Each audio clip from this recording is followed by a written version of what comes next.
Just going to turn the camera on while I'm finishing off this Zonda-R fit out. All I've got to do is put the speed controllers in. I've already soldered them up, and do the plumbing and do the wiring and put a few outlets in. First thing I'll do is fit these exhaust outlets. 6mm holes already drilled, a bit of Loctite.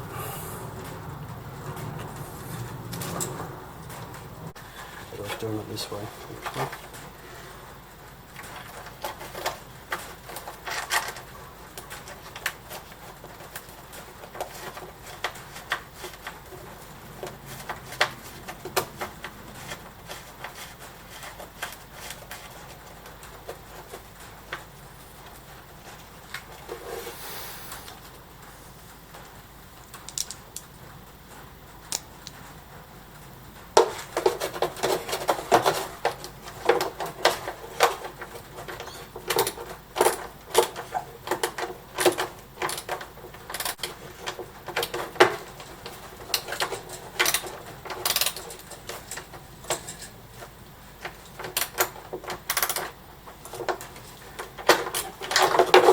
One.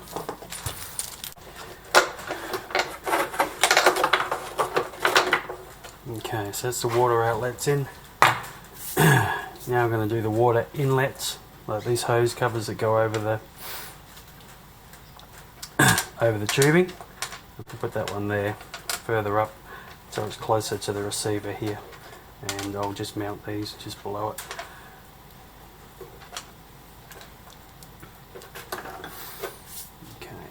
Find the center.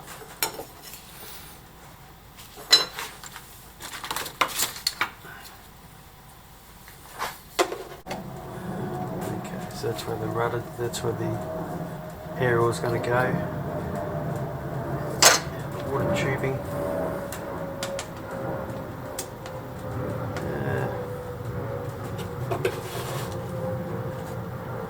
Just down here will be fine.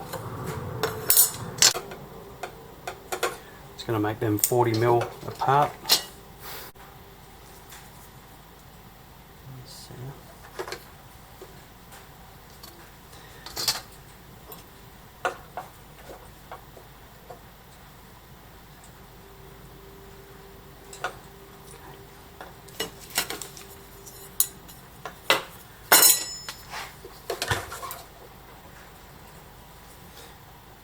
$20mm.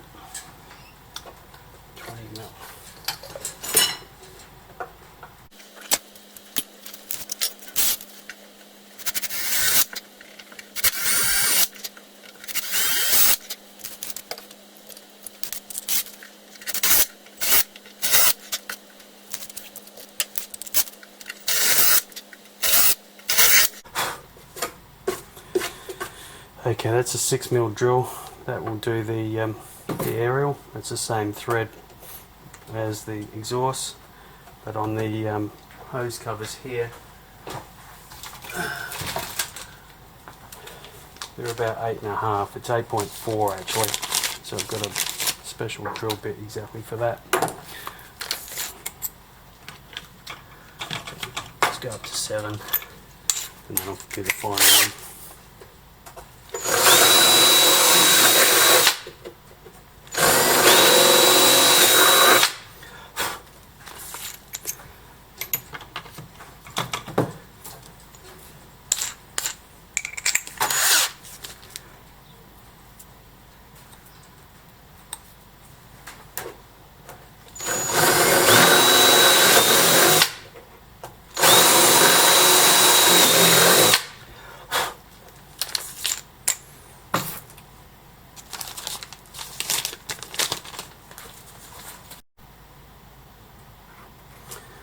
Now the fun bit's always getting that through the hole.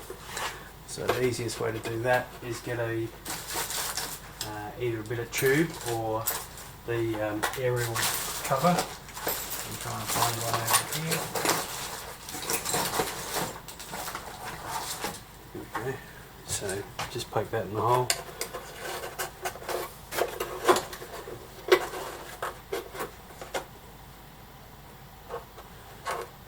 Pull him in. timer. And of course I've already put my nut on here, which is so easy to forget to do.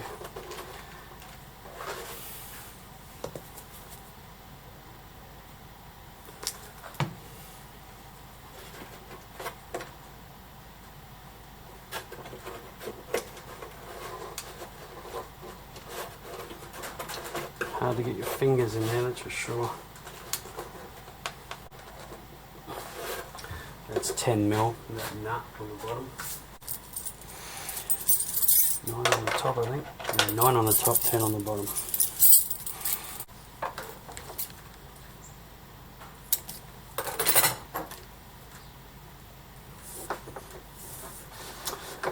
Feed it through.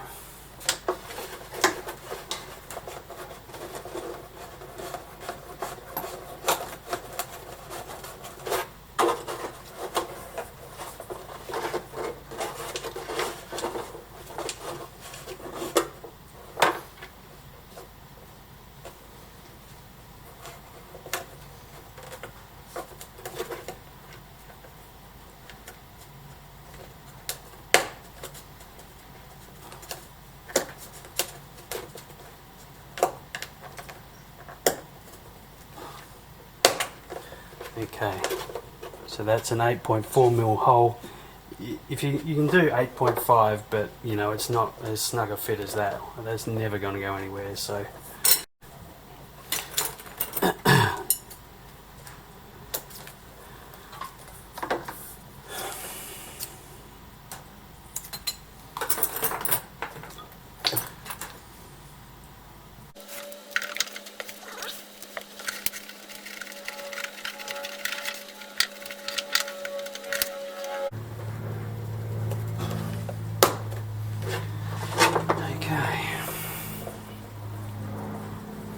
There's going to be plenty of extra.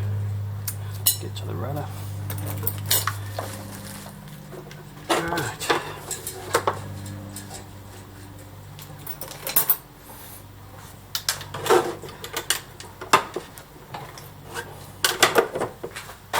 So these need to be cable tied in just like that. I also like to put double-sided Velcro on the bottom as well.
So I just like to use these little wire pieces.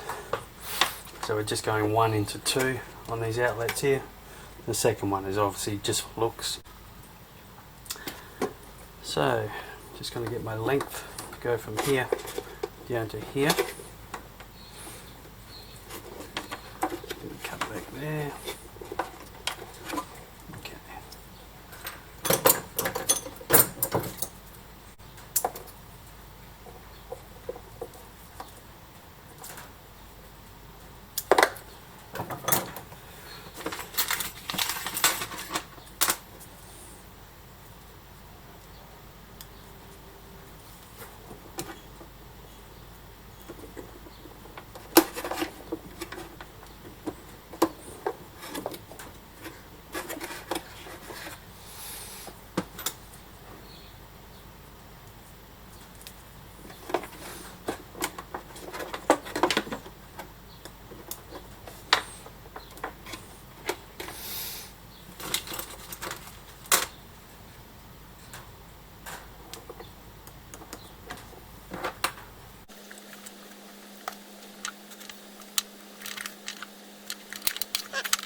So apart from pushing onto the rudder when I put that on, that is all the plumbing side of things done.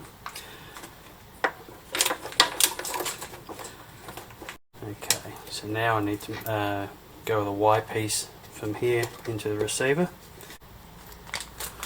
Alright, here's my little Y piece. So I need to cut one of these red wires because it doesn't need the 5 volts being fed to the receiver from both of them. So cut it back so it can't reach. So this one's going to be in this side here. I'm going to call this speed controller number 1. That's the one you always power up first and unpower it last. Now if I wasn't going to put cover this all in heat shrink for neatness, I would always put just a dab of hot melt gun glue on there so there's no way it can come apart. Okay, so the power for the receiver is only ever going to come from that speed controller.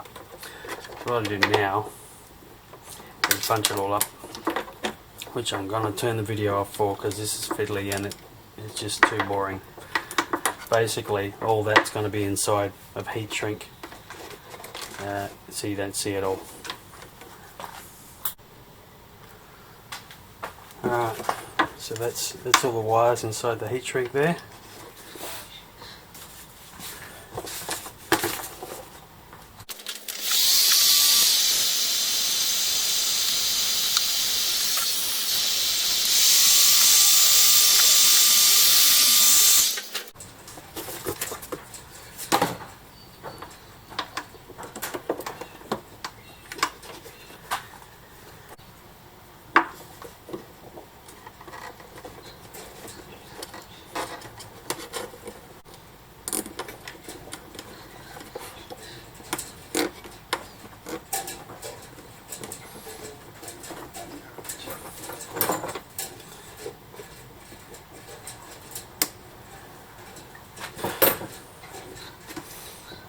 Okay, so now I've done all the wires, I've done the plumbing. Just a matter of seeing which way the props are going to turn, and if any of the props turn the wrong way, let's just swap either of those 2 wires over. They've gone from the speed controller to the motor.